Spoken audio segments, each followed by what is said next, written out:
საპენსიო ფონდის აქტივების ღირებულებამ 8 მილიარდ ლარს გადააჭარბა, დაგენერირებულმა ამონაგებმა კი 2 მილიარდ 200 მილიონ ლარს მიაღწია. საპენსიო ფონდის ინფორმაციით, სქემაში ამ დროისთვის გაწევრიანებულია 1,700,000-მდე ადამიანი, 30 ნოემბრის მდგომარეობით კი დაგროვებითი პენსიით ისარგებლა 26,000-მდე პირმა და მათზე პენსიის სახით 118 მილიონი ლარი გაიცა.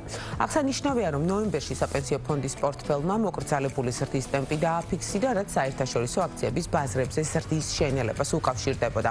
რაც შეეხება პორტფელებში დანაზოგების განაწილებას, სურათი კვლავ უცვლელია და ყველაზე მეტი თანხა კონსერვატიულ, ანუ დაბალ რისკიან პორტფელშია განთავსებული. წინა საახალწლო პერიოდში საკონდიტროებსა და კვების სხვა ობიექტებში სურსათის ეროვნული სააგენტო გაძლიერებულ მონიტორინგს აწარმოებს, მოწმდება ობიექტების სანიტარიულ-ჰიგიენური მდგომარეობა, ინვენტარი, სურსათის დამზადების, შენახვისა და რეალიზაციის პირობები თუ ნედლეულის ვარგისიანობის ვადები.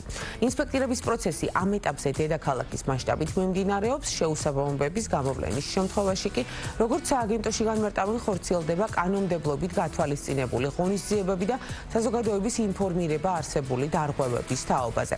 აღსანიშნავია, რომ წლის განმავლობაში სააგენტომ სურსათის ეტიკეტირების წესის 770-ზე მეტი დარღვევა გამოავლინა, მათ შორის ვადა გასული პროდუქციის 335-მდე რეალიზაციის შემთხვევა. საქართველოში ავტოაუქციონების ბაზარზე მოთხოვნა იზრდება, სამთვიანი მონიტორინგის შედეგად ჩანს, რომ სექტორში მოთხოვნა სტაბილურად მზარდია, რაც მთლიანი ბაზრის დინამიკას ასახავს.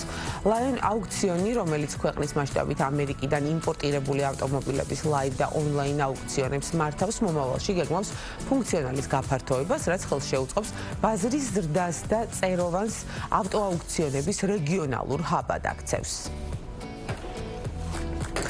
უცხოენების შესწავლა ხელოვნური ინტელექტის დახმარებით. უცხოენის შემსწავლელმა ქართულმა სკოლამ ბაზარზე ინოვაციური პლატფორმა შექმნა, AI ნებისმიერ მოკლემეტრაჟიან ვიდეოდან ავტომატურად ქმნის გაკვეთილის მთავარ კონცეფციას, ბარათების სახით, ვიზუალურ კონცეპტურ რუკებს, ინტერაქტიულ ტესტებს, მოსასმენ სავარჯიშოებსა და სასწავლო ვიდეოებს. ახალი სისტემა მასწავლებლებისთვის ამარტივებს სწავლების პროცესს, ხოლო მოსწავლეს შესაძლებლობას აძლევს ინტერაქტიულად და მარტივად აღიქვას ახსნილი მასალა.